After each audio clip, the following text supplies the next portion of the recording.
Hi BookTube! My name is Sarah and welcome to the Bookish Knitter. Today I am coming to you with another weekly reading vlog. This is for week number 31 and it is August the 1st through August the 7th. So today is Monday, it is August the 1st. Here in the province of Ontario it is a civic holiday, meaning I am off work today. Yay on that one. So I have a free day to relax and read and start my August off properly. By getting to enjoy a day of reading the books that I have picked for August. So I thought I would sit down, start the vlog off today. As usual, as I always say, if you want to just jump ahead to any of the reviews for the books that I talk about, timestamps in the description box below. Feel free to go ahead and jump around if you're only interested in listening to my book reviews for whatever books it is that I finished this week. So I thought I'd start off with a very quick little clip. I just finished filming 2 other videos that have already gone up. You guys will have already seen them. But yeah, so I just wanted to get those filmed and then get this filmed. So sharing with you the books that I am starting the month off with. So my audiobook that I'm starting off with today was not a book that as of 24 hours ago, I had planned on reading. As of 24 hours ago, I didn't even know this book existed. So what happened was that yesterday I was watching BookTube and I ran across a video by Krista over at Books and Jams. And I'll leave link to her video below because it was a really great and fun video. So she was going through an email that she got from BookBub sharing the top historical fiction novels published so far in 2022. And this book was on that list and it sounded really good. And I'm like, oh, I'll go put it on hold at my library on audio and you know, whenever the hold comes in, I'll get to it. Well, it was available. And I'm like, well, the universe is telling me to read it. So that book is Four Treasures of the Sky by Jenny Tinghu, I think, Zhang. And this is a story about a Chinese woman who I think she is kidnapped and brought to the U.S. and kind of her life after she comes to the U.S. And this is a historical novel. So it took place, you know, back... I think it's like the 1930s, 1940s. I'm not absolutely certain. I haven't started it yet. But I'm really excited about it. And Krista talked about it. It was a book that she hadn't heard of either. And it sounded really good. And I thought, okay, you know, like I said, it was available at my library. Let's give it a try. So that is the book, my audiobook that I'm starting the month off with. And then my print book that I'm starting the month off with is something completely different. Because if you saw the video that I posted earlier this week, I actually just filmed it like 10 minutes ago. I am participating in Garb August, which is a reading event hosted by Ollie over at Criminolly to read kind of trash literature. And the book that I'm going to be reading for this week, I picked one of the books to read this week because I'm actually really excited about reading this book, or rereading this book, I should say.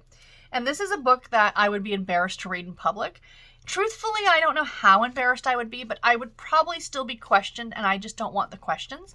And that book is The Wakefield Legacy, The Untold Story by Francine Pascal.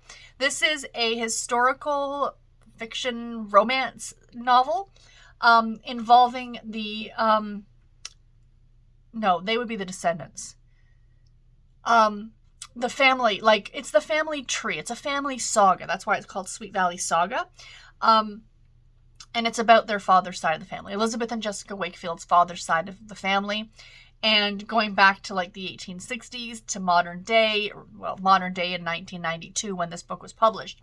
But there's a great step back to this book, you guys. Like is that the Hindenburg? Vietnam, I'm pretty sure. You know, we got something that happens at a circus clearly. So I remember this book, but I don't remember it. So once I start reading it, we shall see how much of it I actually remember.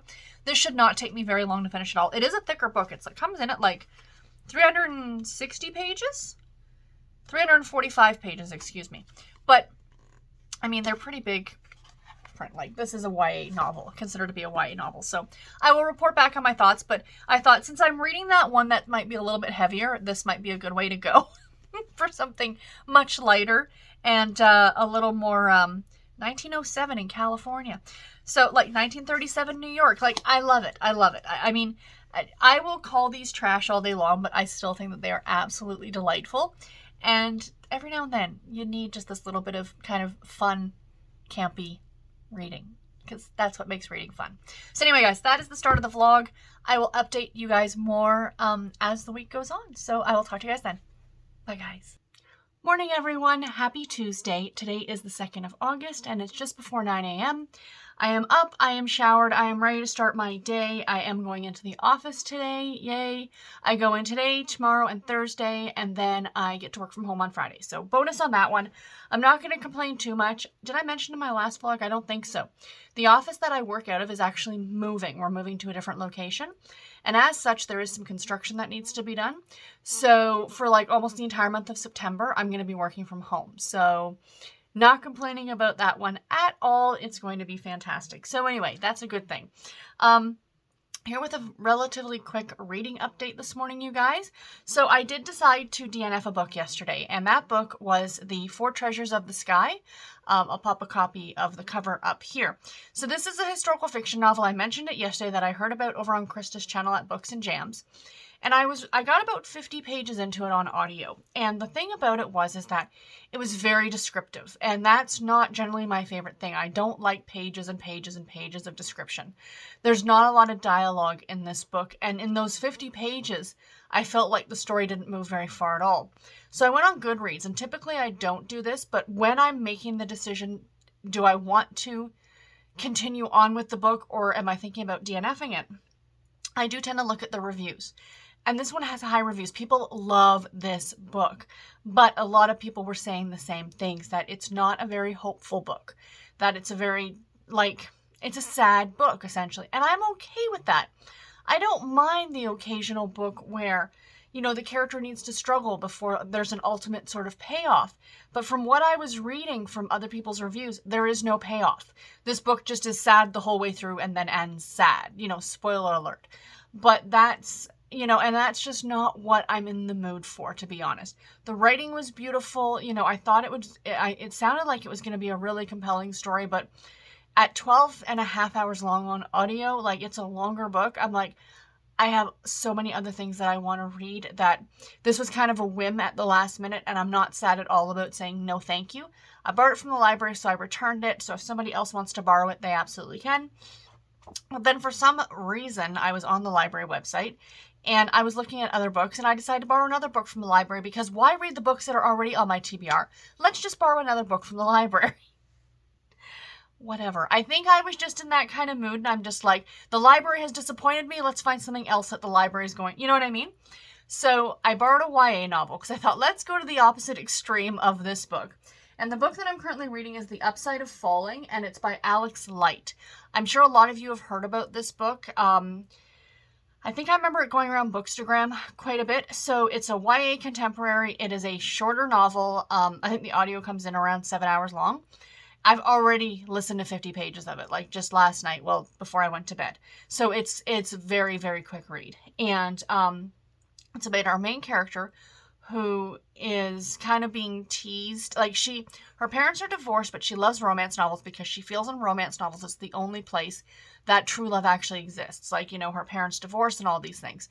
So a comment is made at the beginning of the book to her former best friend about the fact, she is dating a guy, because her friend's like, how do you know anything about love? You've never been in love, blah, blah, blah. She's like, I'm dating this guy. And the guy who happens to be walking by is the most popular boy in school, of course. And super sweet guy decides to pretend to be her boyfriend. And that's the way the story is going to go. I'm going to finish this one today. I'm almost certain of it.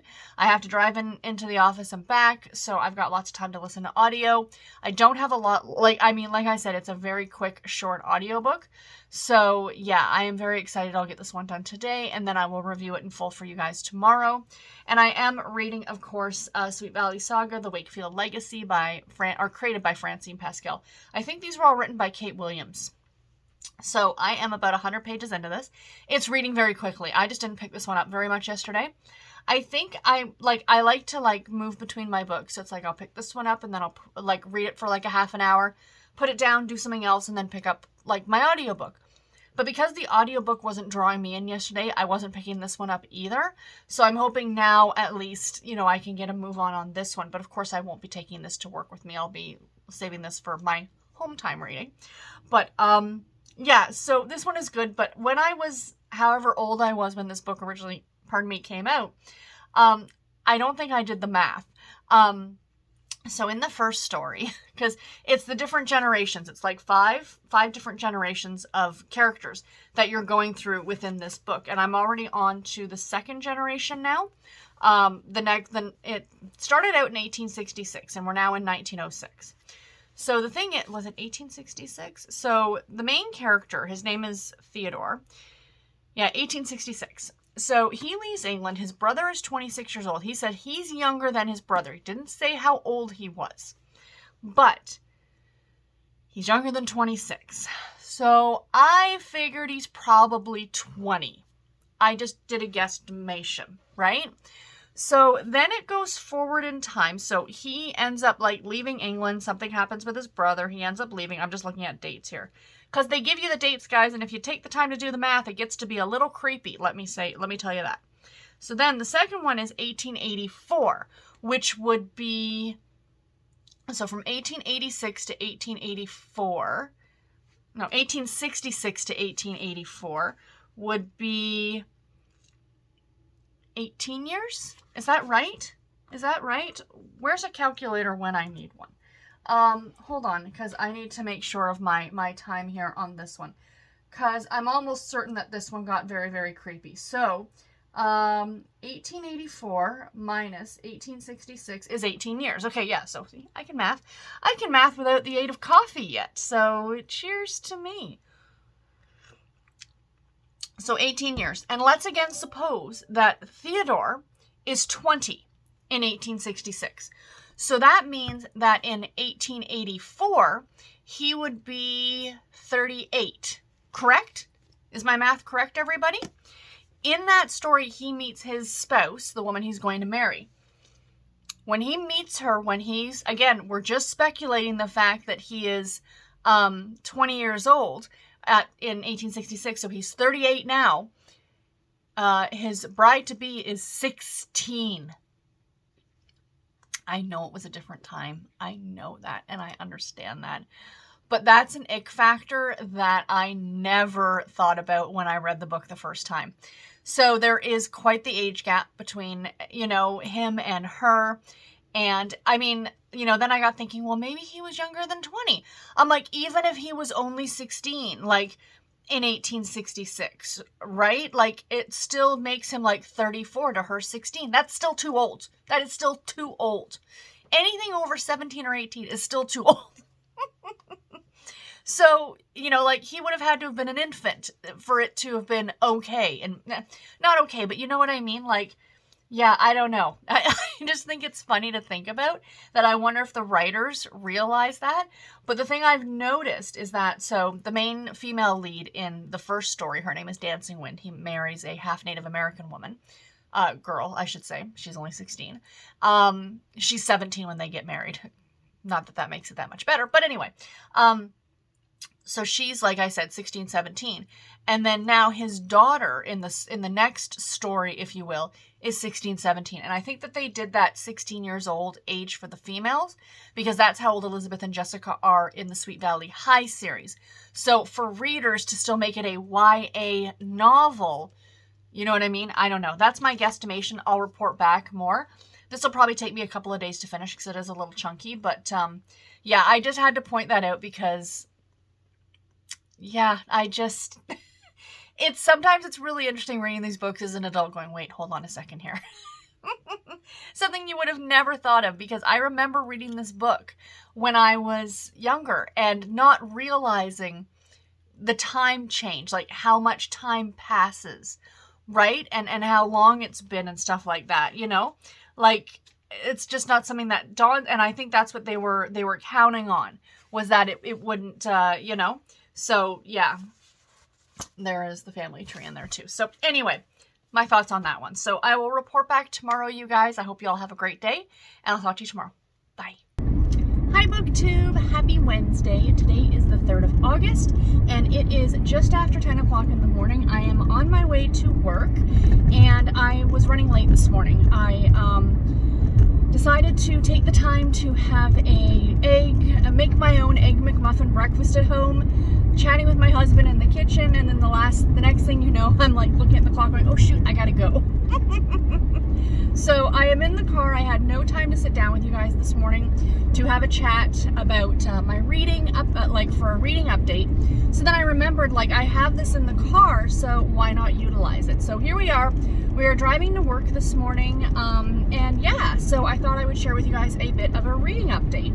So yesterday I did finish a book, my first book finished for the month of August, very exciting. I finished reading The Upside of Falling by Alex Light, which is a YA contemporary romance, I guess, and I gave it 3.5 stars. It was okay. I didn't love it. I liked it quite a bit, but I didn't absolutely love it. So the whole plot of the story is about our main character named Rebecca, or she goes by Becca, and she is the her parents are divorced. Her dad walked out on the family 5 years earlier, or something like that. I think it's been 5 years, and it's just been her and her mom. And her mother runs a bakery. She used to be a nurse, and when they divorced, her mother's way of coping was learning and teaching herself how to bake. It was kind of a running joke before that, with the fact that she had no idea how to bake. She, for Becca's last birthday cake, or before she started learning how to bake, she used salt instead of sugar in the cake or something like that. She was, what are you doing, dude? She was really, really a horrible baker. So her way of coping was learning how to bake. So the mother opened this bakery, and this kind of is a prevalent thing within the story. So the entire story takes place in a very small town in Georgia. The kind of town where they say everybody knows everybody else. Our two main characters, Becca and, is his name Brent? I can't even remember now, guys. It's not a very long audiobook. It comes in at 7 hours or something like that. And it's a dual narration. It's a male and female narrator. And the chapters go back and forth between the two of them. Anyway, they both talk, and so do a lot of the other characters, about eventually getting out of this small town and how much they hate this small town and blah, blah, blah. So then Brent, the male lead, he is football star, quarterback of the football team, most popular boy in school. He's never had a girlfriend, and, all these things. But the thing that kind of got me that was a little bit weird is that both parents, Becca's mom and Brent's parents, are both extremely concerned about the fact that neither of them date, separately is what I'm saying. That, Becca, her mom is really invested in the fact that she needs to get a boyfriend and she needs to be happy, and, Brent's dad is doing the same thing, oh, why aren't you dating? Why don't you have a girlfriend? They're just, extra invested, and I'm thinking most parents, now I'm not a parent, so I can't speak on behalf of everyone, but most parents, to me, would be much more concerned about their children's academics, especially going into the senior year of high school kind of an idea. So, I don't know. I found that to be just a little bit weird. Especially with how much her mother gushes, almost like she was trying to be more of a friend than a mother, to her daughter. So yeah, I thought that was a little bit odd. But anyway, that was, the whole parent thing. Yes. Guy driving up beside me in this big truck, hey, what you doing?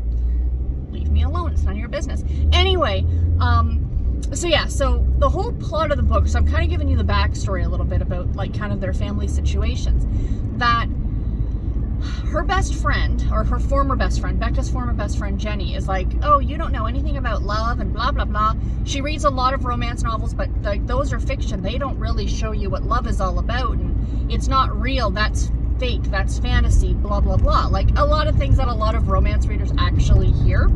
So Becca's oh, well, yeah, I've got a boyfriend, and, Brent just happens to come up, so the two of them start fake dating. And that's kind of where their relationship goes. So that's fine. Here's my issues with this story, and I'm sorry, there are going to be a few spoilers for those of you who may want to read this book. So the first thing is that, okay, again, as I've already said, they live in a very small town in Georgia. And, it's not a big town at all, yet. So Becca's parents are divorced. Her father lives literally 3 streets over from where Becca and her mom live.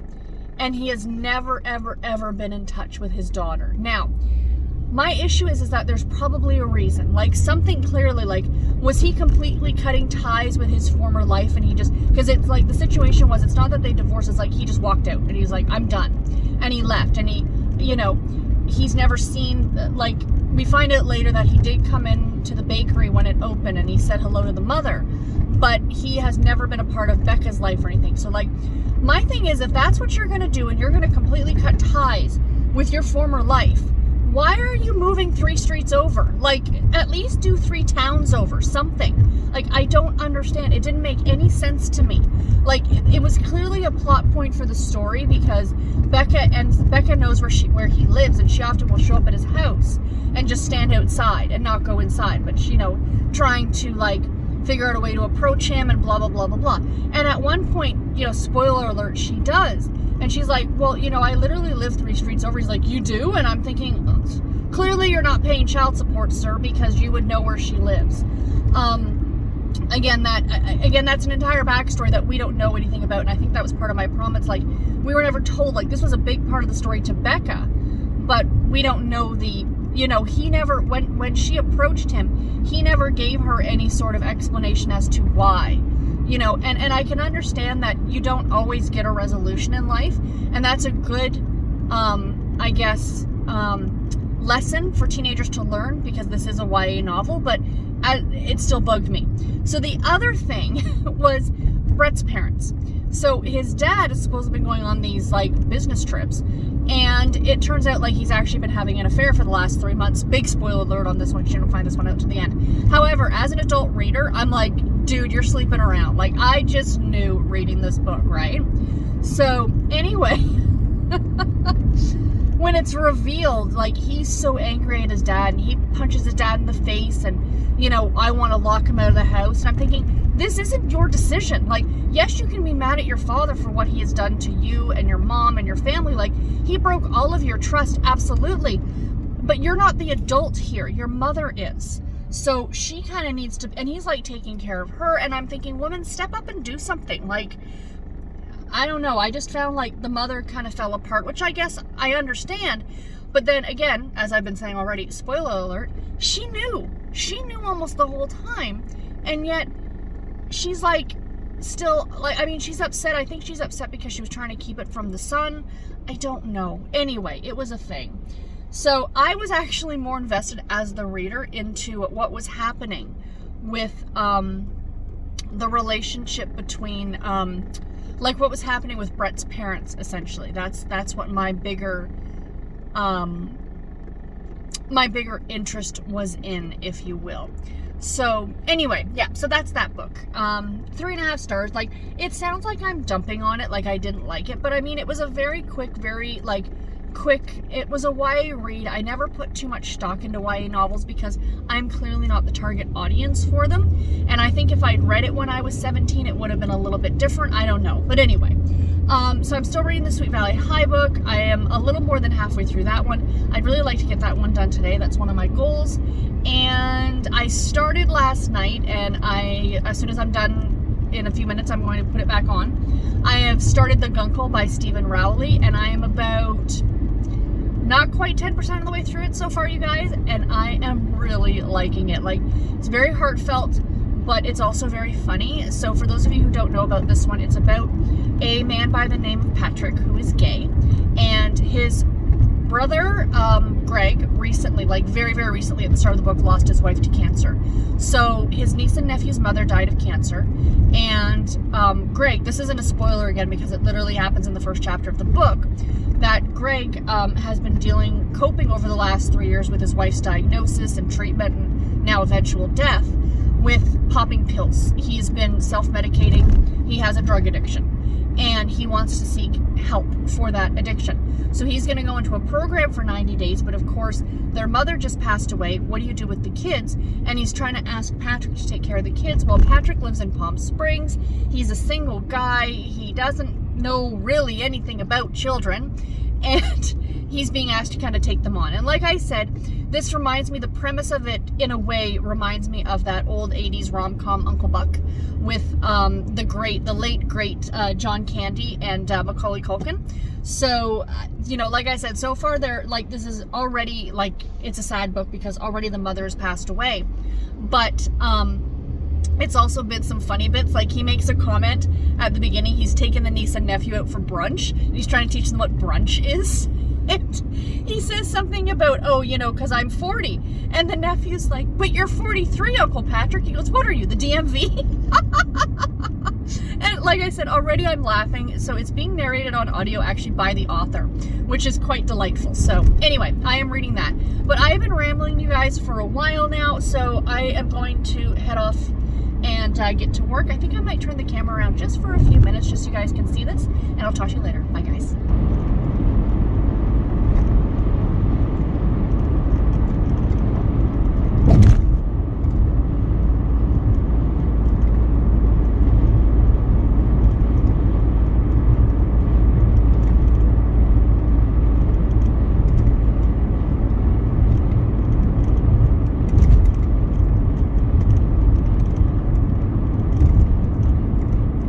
Friends, happy Thursday. Today is the 4th of August and it is just before 9 a.m. I am up, I am showered, I am drinking my coffee. I do have to go into the office today, unfortunately. Tomorrow I get to work from home, so yay on that one. I did get some reading done this morning, my friends. I took that time because I was up this morning, so I did some reading. And I have not whoops, sorry for shaking the camera. I have not finished anything since yesterday. Well, I finished that, no, not yesterday. The day before is the day I finished that YA audiobook. But I do have plans to finish 2 books today. Maybe even 3. We shall see. But that's my game plan, and I will report back tomorrow, of course. But I thought I'd give you a quick reading update. So I'm almost done the Sweet Valley High book. I have like that much left. So yeah, I should definitely get this one done this afternoon. This has taken me too long to read. I barely read anything on it yesterday, so that's on me. Because I got dragged into the Guncle by Stephen Rowley. So that's what I have really been enjoying. It's so good. I am like 65% of the way through this now. Flying through it. I will get this done today. Absolutely no problem at all. And I'm loving it. I don't want to say too much more about it. I will share my final thoughts with you guys tomorrow. But I've been loving this. I've been laughing out loud so many times. It's so good. It's so, so good. So anyway, really enjoying that. So yeah, so that is my plans. The other good thing is that I do mark what books I can get on audio and which ones I can't. And the new Mona Shroff that I had pulled out of the jar last week to read this week, the second first chance or something like that, I think it's called. It wasn't showing on Audible, like it wasn't showing that there was going to be an audiobook, and I'm like, that's okay. I have an e-arc for it, so I will just read it as an e-arc. And that was my plan as soon as I was done this, was to pick up that book. And I went to go look at something last night, and it's on audio. So I guess maybe it was not, I know it wasn't last minute because it takes a lot of time to produce an audiobook, but they didn't announce it, like they didn't have a pre-order up or anything like that for it. So I do have some credits sitting there that I haven't used yet. So I went ahead and used a credit, and so I will be listening to that one on audio, and I'm super, super excited about it. So that will be next after the Guncle. So it's not a very long audiobook. I think it comes in around 9 hours. I mean, that's pretty average for a contemporary romance. So depending on how much time I have today, I know like I said, I'm at the office, but knock on wood, in terms of appointments right now, like yesterday was crazy busy with appointments. Today I have a lot of catch up to do in terms of admin stuff. So I'm hoping that that will mean some audiobook time. So yeah, anyway, that is that. I'm going to sit and enjoy my coffee for a little bit, and I'm going to try and get one of the videos edited so it will go up for tomorrow. And yeah, until tomorrow, guys, I'll talk to you then. Bye.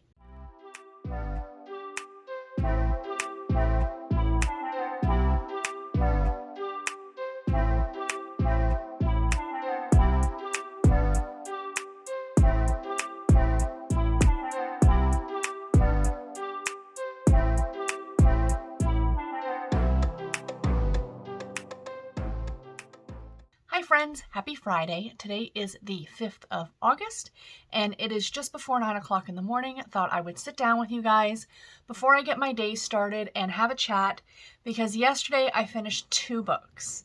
As of this morning, I finished 3 books. Like, I finished another book this morning. I didn't finish 3 books this morning.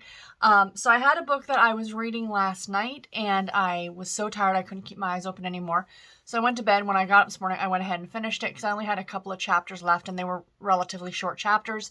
So yeah, but that is for the Harlequin Anticipated Reads vlog. So I won't be doing a review of that here. Stay tuned for the end of this vlog and I will very quickly, of course, mention that book.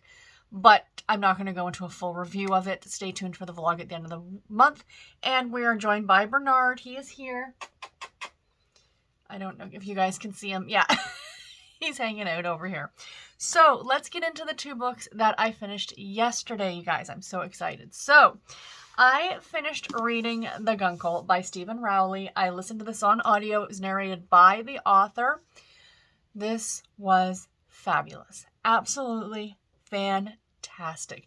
It's an 11 and a half hour long audiobook. I finished it within like 24 hours. I pretty much binge listened to it yesterday. I had a lot of admin stuff to do at work. Just popped my headphone in and did my work and listened to this. It was fantastic. The narration on it was great. He did a fantastic job, especially the voices of the kids. The little nephew, Grant, has a lisp, and he did a great job with his little lisp. So the plot of this book, I think I've already talked about, and I'm sure you're all familiar with it. It's about a man by the name of Patrick who used to be on TV in a long-running television show. He is now retired in a way, and he lives in Palm Springs, California. He is gay. He had a partner, he does this whole discussion during the book about what to call this guy, this guy that he loved. His name was Joe. Was it his lover, his what did he say? He says, partner makes us sound like we ran an investment firm. But Joe passes away well before the story begins, like before the niece and nephew are even actually born. He lost him, and he's kind of been suffering with that grief ever since. And at the start of this book, his sister-in-law, so his brother's wife, and she passes away. Her name was Sarah, and she died of cancer. But actually, Patrick knew her first. They met in college, and they forged a great friendship. It reminded me very much the way it was described, like Will and Grace. Like, not to try and put like TV shows too, but I really do think that the author took a lot of like different things and kind of meshed it all together in this book. But it was very much like it seemed like a Will and Grace relationship. And then she met his brother, they got married, had 2 children, and then she passes away of cancer. So the brother, Patrick's brother, Greg, during the time that his wife was diagnosed, and then of course until her death, he was coping by popping pills. He had become a drug addict, and he needed help, and he knew he needed help.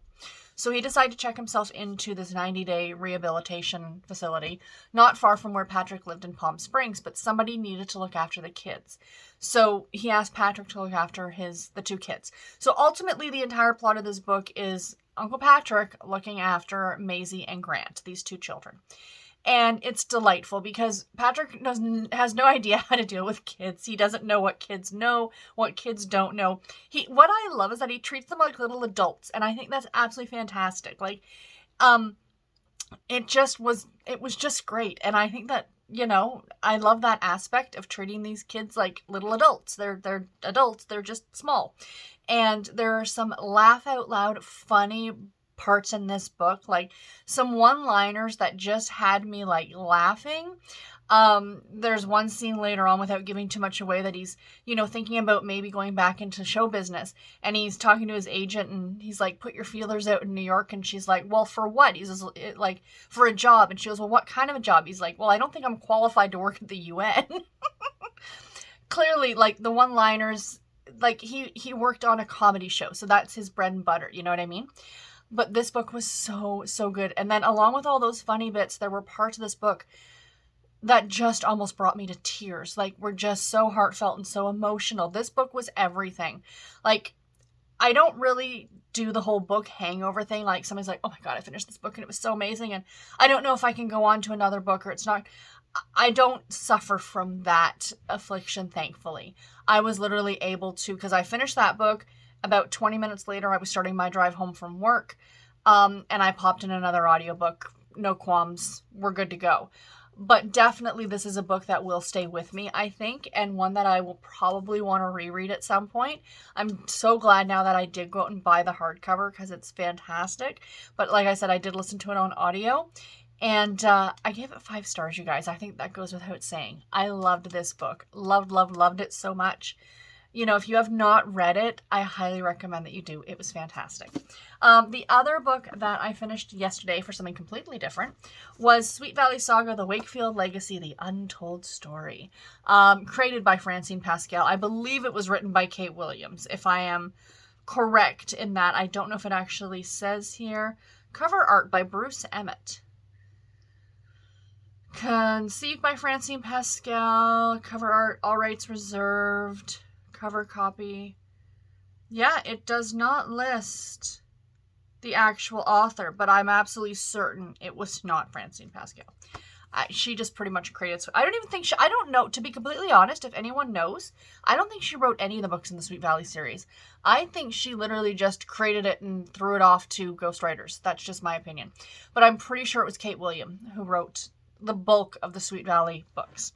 So I've talked about this one already. It is kind of a generational saga, Sweet Valley Saga, generational saga of the twins Elizabeth and Jessica's father's side of the family. I was mistaken from what I remembered. I thought that each generation met one of the people from the mother's side of the family, but I was wrong. It does happen once. There is like, and the plot line is bigger in the mother's side of the family. So the other Sweet Valley Saga book, the one that comes before this one. So this is the second in a series, if you want to say that. You don't have to have read the first one, but I do, because I've read it, I remember. So I think it's like the third generation. So like we've got like the first character Theodore, and then Theodore's daughter Sarah, and then Sarah's son Ted, and it's Ted who meets someone from the mother's side of the family. And then Circumstance, I'm not going to get into it, breaks them apart. And then we've got Robert, which is Ted's son, and then Ned, which is Robert's son, and Ned is Elizabeth and Jessica's father. So that's how it kind of goes.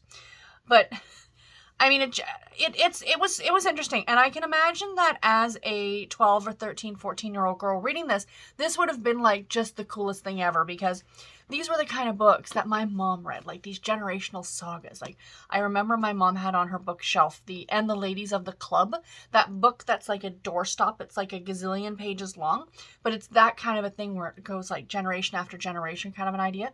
And they always seem so very mature to me. So at the age of like 12 or 13 to be reading this was probably very cool, because the chapters, not all of them, but a lot of the chapters, let me try and find one now, start off with like, you know, the year. But what I love is that as you got towards Elizabeth and Jessica's like parent, like their dad,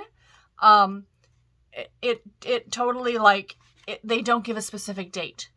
Early 1960s, because they didn't want to date the book too much, right? But you're already kind of doing that. So I talked already about the one little ick moment in this, where the first character, Theodore, him and his relationship with that girl who was like 16 and he was like 30, if you do the math, the ick factor.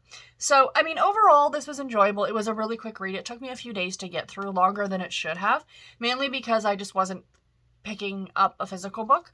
But yeah, I mean, for nostalgic factor, I liked it. I gave it 3 stars. I mean, it was enjoyable. It was fun. I'm glad I have it. You know, like it felt, it was so funny. There's one part of, it's not funny, but there's one part of it where, I think is it Ted? Ted's wife, ends up dying on the Hindenburg, which is why it's there. So it very, very much felt to me in a way like Forrest Gump. Like these characters seem to be at these pivotal points in history and just showing up there. Like, what are the chances? You know, it's like, you know, did somebody die on the Titanic? No. But anyway, yeah, 3 stars. I mean, if you read Sweet Valley when you were younger, you probably remember these. I want to go back and find them. Like, the thing is, these are not available digitally. So I need to find the mom's side, like the mother's book. And also they did one for Lila Fowler and Bruce Patman, which are the 2 other bigger characters in the Sweet Valley kind of universe. And I want to read theirs as well, because I remember really liking theirs too. So anyway, finished that one as well. And then, like I said, I finished a Harlequin Anticipated Reads book. So I will talk about that in a vlog coming up. But what am I currently reading? Right now I'm listening to on audio The Second First Chance by Mona Shroff. I'm not very far into this one. I think maybe 10 or 15%. This is the story about two characters who grew up together. They were best friends, and they lived in like an attached, like his house, his parents' house, her parents' house, and they were like attached. You know what I mean? And I guess years ago, this isn't a spoiler because it happens, like you find out about it right at the beginning, that there's a fire, that her brother and his father were killed in this fire. And both of them, of course, are suffering years and years later. You know, that kind of stays with you. And he has become a veterinarian, and she is actually now becoming a firefighter. And he's like, what are you doing? Like, your brother was killed in a fire. How can you possibly think it's okay to run into a burning building?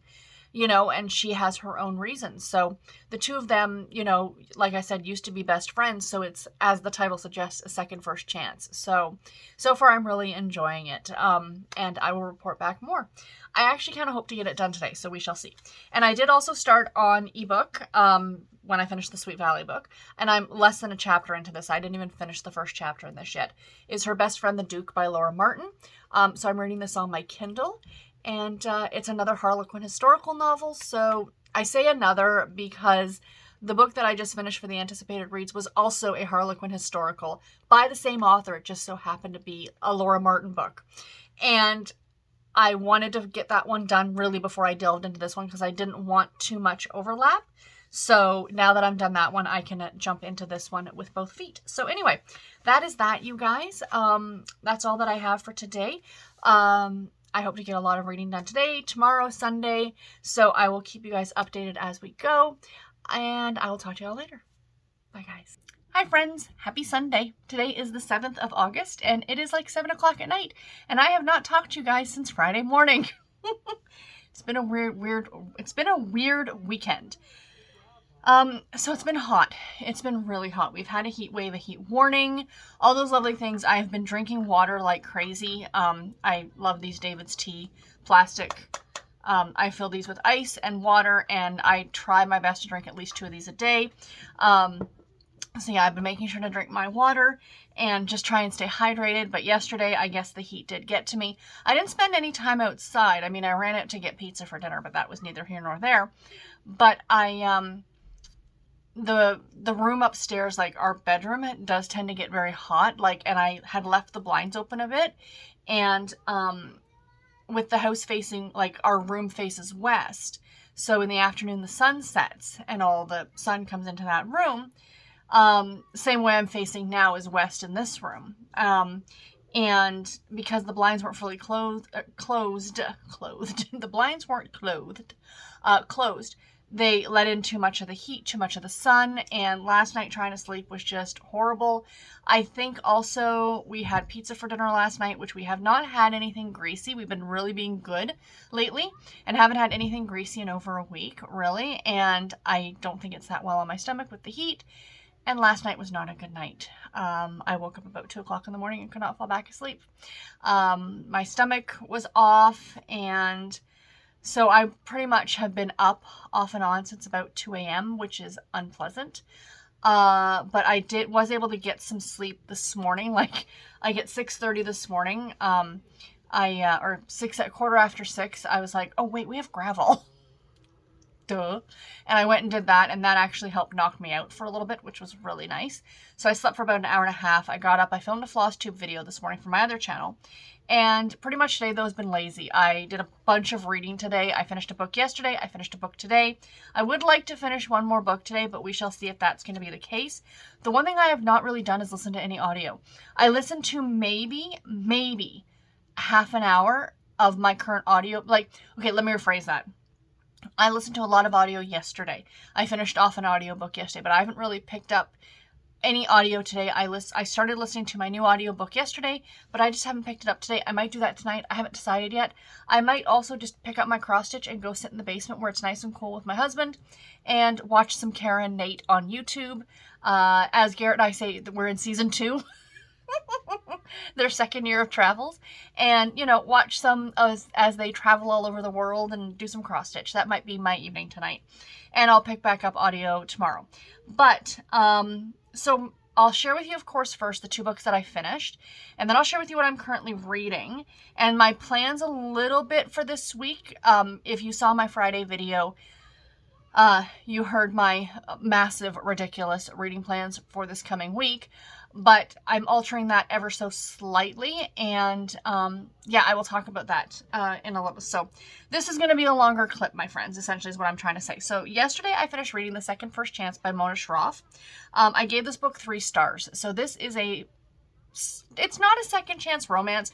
It's a childhood friends to lovers story, and I really wanted to like it. The cover is gorgeous. The story sounded so good, but it missed the mark for me with the characters, essentially. So the plot of this story is about, I think her name is Raya and his name is Dylan. And they grew up together. Both are Indian American, and I think it takes place in Maryland. And they live in like an attached house. So like her family grew up in this one house and his grew up in this other house, but they were attached. Like, I don't know exactly what that's called. A townhouse? Is it a townhouse? But anyway, so they grew up together. They were best friends. They were the same age. She has an older brother. He has a much younger sister. And, life was great. They kind of, in high school, I think it was like freshman year of high school or something like that. They were like 13 or 14 years old. They go to this little dance. They have their first kiss together. It was all cute and adorable. And then, they came home literally from that dance, and there was a fire, an electrical fire at the townhouse. And the result of that fire, and you find all of this out kind of at the very beginning of the book, so this isn't a spoiler, that the results of this electrical fire, that her older brother and his father were killed in the fire, both independently killed in the fire. So, that very much, of course, shaped their lives. And many, many years have passed. They're now adults. They still see each other all the time, so it's not like I haven't seen each other. Like, the families still live in those houses, in those townhouses. They're next door neighbors. They're familiar with what each other's doing, she became a paramedic, and he became a veterinarian. And she is now actually trying to become a firefighter, and he has some major issues with that. He's like, that killed your brother, and you are going to voluntarily run into burning buildings to help other people. She's like, yeah, I am, because that's what I want to do. So that's kind of the plot, is that they're trying to work, like they've come back together in a way, and, they're talking to each other and seeing each other more now. And he's kind of got this big issue with the fact that she wants to do this whole firefighting thing. So my biggest issue, like I said, was the characters. I did not like her. I'm sorry. I wanted to. I really did. She was a female firefighter, Indian American, talk about, a diverse, awesome character. She was badass, like a firefighter. I just didn't like her attitude. I'm sorry. I get that in the field that she's in, she has to be a little aggressive, because as good as she is, she has to be 10 times better than the men just to be taken on the same level as the guys. And I get that. I understand that. And that's, sorry about the lighting in here, by the way, you guys. Like I said, it is 7 o'clock at night. So if I get any weird lines, that's the reason why. Anyway, to be taken seriously. And although I feel like she was taking unnecessary risks and she wasn't listening to, I'm going to just move ever so slightly. Hold on one second, guys. Sorry about the change of location, my friends, but that light was really starting to bother me. Now you're going to get the light in my glasses, but I think it's far better than the lines on my forehead. So anyway, back to this story.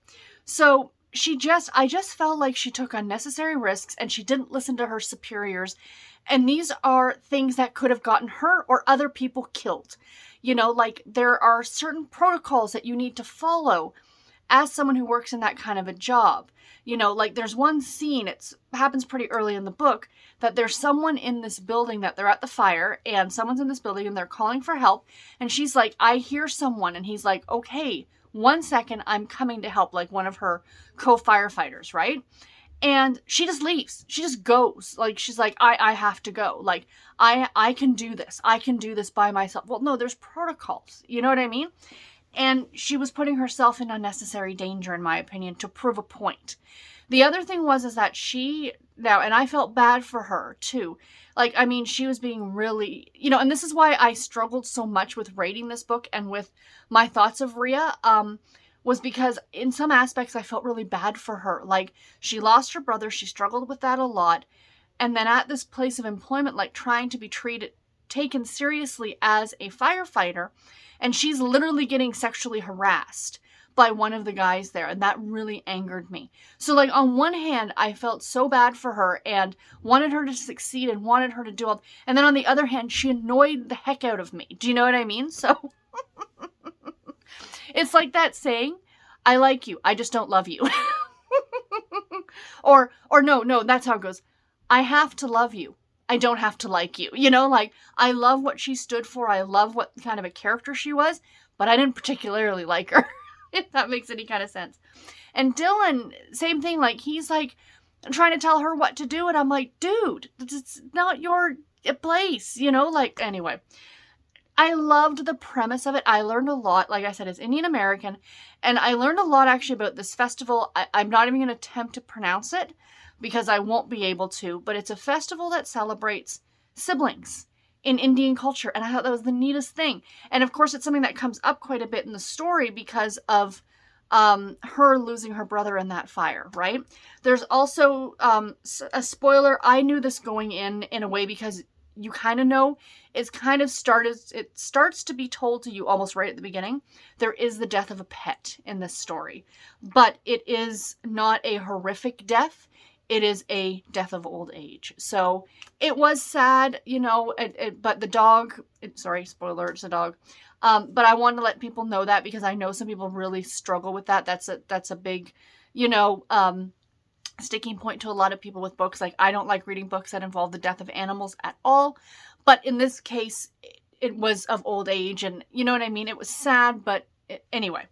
So yeah, 3 stars on that one. I wanted to love it more, but I just didn't. So I'm sorry. I feel bad. The narration on it was great. I did listen to it on audio, and I'm not saying don't pick it up. I mean, I gave it 3 stars. It was decent enough. I just got to points where I was just like, I don't care. I don't like either of you, so I don't really care. And the other thing was too, is that the story like started off like, boom, we were in the action. Like, there was no time to like, it was like, buckle your seatbelts, we're going in kind of a thing, right? So anyway, 3 stars for that one. And then today I finished reading as an ebook. What is it called? Her Best Friend, the Duke by Laura Martin. This is actually my second Laura Martin book of the week. Unintentional. I'll explain when I go through my list of all the books I read this week. But this one is about our main character named, is it Caroline? Caroline. He calls her Cara. And his name is escaping me at the moment. Oh, I'm completely drawing a blank. What is his name? He's a Duke. We'll call him the Duke because his name is completely escaping me right now. I'm tired, you guys. I'm really tired. So anyway, these two met years and years ago. Now, the cool thing about this story, I did look it up because I'm like, I remember like she's talking about stuff that happened in another book, and I know I've read a bunch of her books, but I'm like, I remember something about that. And the characters, these two characters were featured in another book of hers, but this is not a series. This can absolutely be read as a standalone, but she does pull characters in from other stories and without making it a series, which I kind of really like that. You know, like, I feel like when you label something as a series, a lot of people are like, okay, I've got to read the first, second, third book, you know, blah, blah, blah. But in this instance where you're just like having it all within your little universe, that is Regency England at the time, it kind of works, and I like it a lot. Anyway, so so her and him met 5 years earlier. He was engaged to her best friend, and then the best friend left him for this other guy, and that's the story that is another one of her books. I can't remember the name of it at this point, but that's that series. In case you're interested, it is set in Australia during Regency times. Very fun. It was a really fun series. Australian something, I can't remember. I know one was called like Rags to Riches something. Anyway, it doesn't matter. I'm totally off topic. So they met and became very, very good friends, but she developed a big crush on him. She liked him a lot. He did not share her feelings. They were best friends because his parents had been a love match, like very rare in Regency times, but not according to every Regency romance novel anyone ever reads, but in true form of Regency England times, his parents were a love match. They met and they were like, boom, they fell in love the second they saw each other. And that's the kind of love he was looking for. He's a 40-year-old man. So it's well said in the story that he is 40, she is 24. So there is quite the age gap between, what is that, 18, 16 years?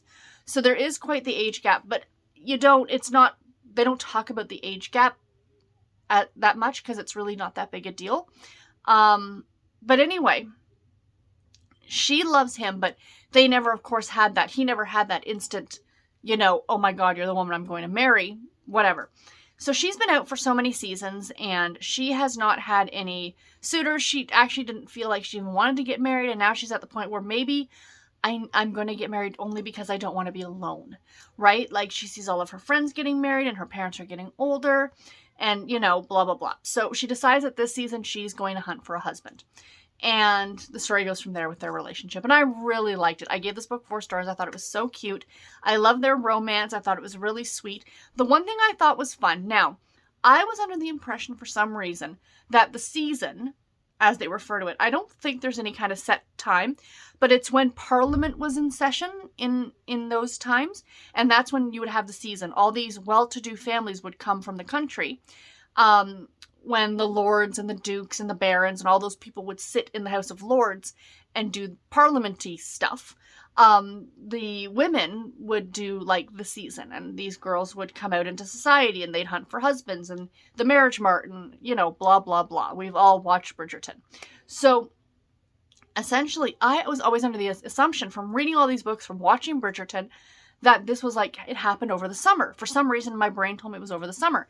But both this book and the other book that I read by this author this week had scenes that took place in October. I'm like, October? I'm like, it's awfully cold. They never talk about snow and ice skating during the season. It's always warm. They're outside playing pall mall or archery or taking walks, in Hyde Park or around Mayfair or whatever.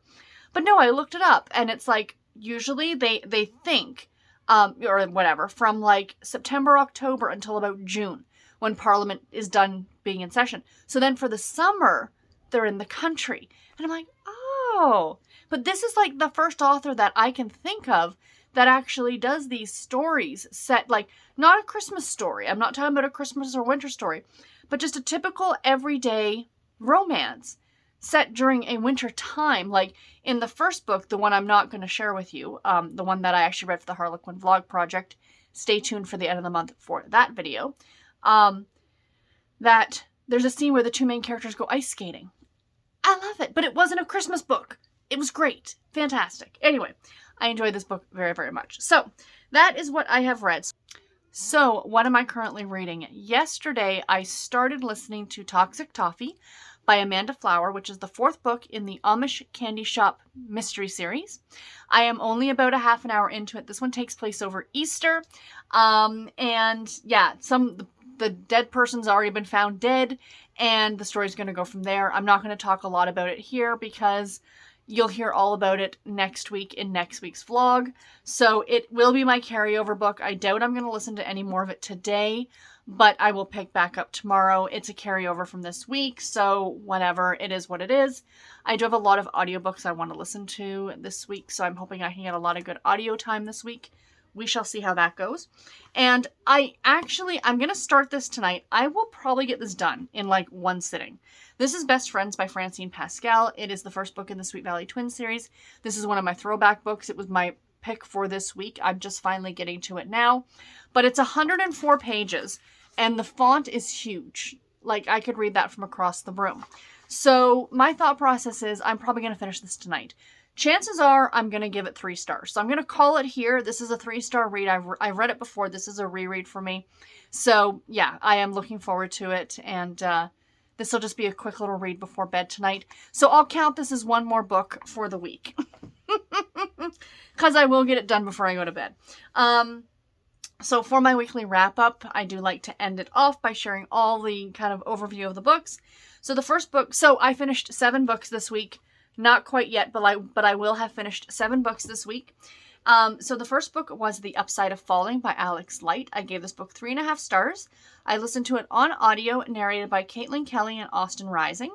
Then I read The Guncle and I loved it, and I gave it 5 stars by Stephen Rowley, narrated by the author. You heard me gush about this book already. Please do yourself a favor and read it. It was fantastic. Then I read The Wakefield Legacy by Francine Pascal. I gave this one 3 stars. It was for Garb August. It was for a book embarrassed to be read in public. Now I've read it. I don't need to worry about it. It was fine. It was fun. I've talked about it already. The book I did not share with you because it's for the Harlequin vlog is A Pretend Match for the Viscount by Laura Martin. So this is the other Laura Martin book that I read this month, or this week, excuse me. And then I finished, as I've already talked about, The Second First Chance by Mona Shroff, 3 stars. Thank you very much to NetGalley and Harlequin for sending me an eARC copy of this book to read and review.